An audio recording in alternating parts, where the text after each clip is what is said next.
पुराने दौर की बात करें तो उस दौर में एक से बढ़कर एक अभिनेत्रियां रहीं। लेकिन अगर बात करें उस दौर की अभिनेत्री श्यामा के बारे में, तो ये अभिनेत्री जितनी खूबसूरत थी उतनी ही उनकी अदायगी लोगों को कायल करती थी। अपने दौर में एक से बढ़कर एक हिट फिल्में देकर हिंदी सिनेमा में सुनहरे अक्षरों से अपना नाम लिखवाने वाली इस अभिनेत्री की जितनी तारीफ की जाए उतनी ही कम है। आज हम अपने दर्शकों की डिमांड पर अभिनेत्री श्यामा जी के बारे में जानकारी लेकर आए हैं, तो बने रहिए हमारे साथ वीडियो के अंत तक। श्यामा सन 1950 के दशक की मशहूर अभिनेत्री थी। अभिनेत्री बनने से पहले श्यामा करीब 50 फिल्मों में बाल और अतिरिक्त कलाकार के तौर पर छोटे मोटे रोल कर चुकी थीं। श्यामा ने 1946 में रिलीज हुई घूंघट, नई माँ और निशाना जैसी कुछ शुरुआती फिल्मों में खुर्शीद और बेबी खुर्शीद के नाम से काम किया। लेकिन चूंकि उस जमाने में इसी नाम की एक बहुत बड़ी स्टार पहले से फिल्मों में काम कर रही थी, इसलिए उन्हें अपना नाम बदलकर बेबी श्यामा रख लेना पड़ा था। अभिनेत्री श्यामा का जन्म 12 जून सन 1935 को लाहौर, पाकिस्तान में हुआ था। उनका वास्तविक नाम खुर्शीद अख्तर था। उनके अब्बा फलों के कारोबारी थे। श्यामा महज 2 साल की थी जब उनके अब्बा कारोबार के सिलसिले में लाहौर छोड़कर परिवार के साथ मुंबई चले आए थे। 9 भाई बहनों में वो सबसे छोटी थी। एक मुलाकात के दौरान श्यामा ने बताया था कि फिल्में उन्हें आकर्षित तो करती थी, लेकिन उस जमाने की सामाजिक सोच को देखते हुए फिल्मों में काम करने की बात वो सोच भी नहीं सकती थी। इसके बावजूद उनका इस क्षेत्र में आना महज इत्तेफाक ही था, जिसे लेकर घर में और खास तौर से अब्बा की तरफ से थोड़ा बहुत विरोध भी हुआ था, लेकिन वो विरोध ज्यादा दिनों तक नहीं टिक पाया।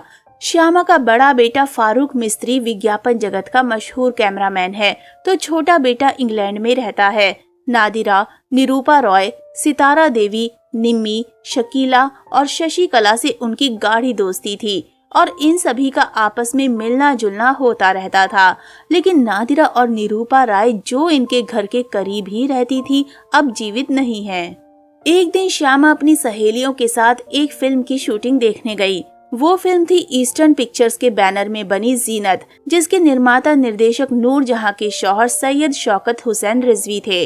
श्यामा के मुताबिक शौकत हुसैन ने सेट पर मौजूद लड़कियों से पूछा कि क्या वो फिल्मों में काम करना चाहेंगी, तो श्यामा और उनकी सहेलियों ने तुरंत हामी भर दी। साल 1945 में रिलीज हुई फिल्म जीनत की कव्वाली आहें ना भरी शिकवे ना किए में श्यामा महज 9 साल की उम्र में पहली बार पर्दे पर नजर आई थी। गीतकार नक्शब की लिखी हफीज खां द्वारा संगीतबद्ध और नूरजहां, जोहराबाई अंबाले वाली और कल्याणी बाई की गाई ये कव्वाली अपने दौर में बेहद मशहूर हुई थी। पर्दे पर इस कव्वाली में श्यामा का साथ शशि कला और शालिनी ने दिया था। 1953 में उनकी शादी सिनेमाटोग्राफर फली मिस्त्री से हुई थी। उनके पति बॉम्बे, भारत के एक पारसी थे। उन्होंने शादी को 10 साल तक गुप्त रखा, क्योंकि उन्हें डर था कि अगर उनकी शादी के बारे में पता चल गया तो श्यामा का करियर प्रभावित होगा।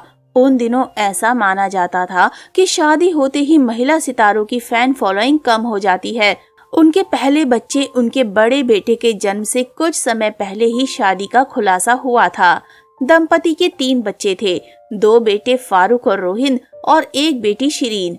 फली मिस्त्री की मृत्यु 1989 में हुई। उसके बाद वे मुंबई में ही रहीं। ऐसा लगता है कि उनकी शादी अच्छी चल रही थी और वे एक दूसरे के साथ अच्छे से घुल मिल गए थे।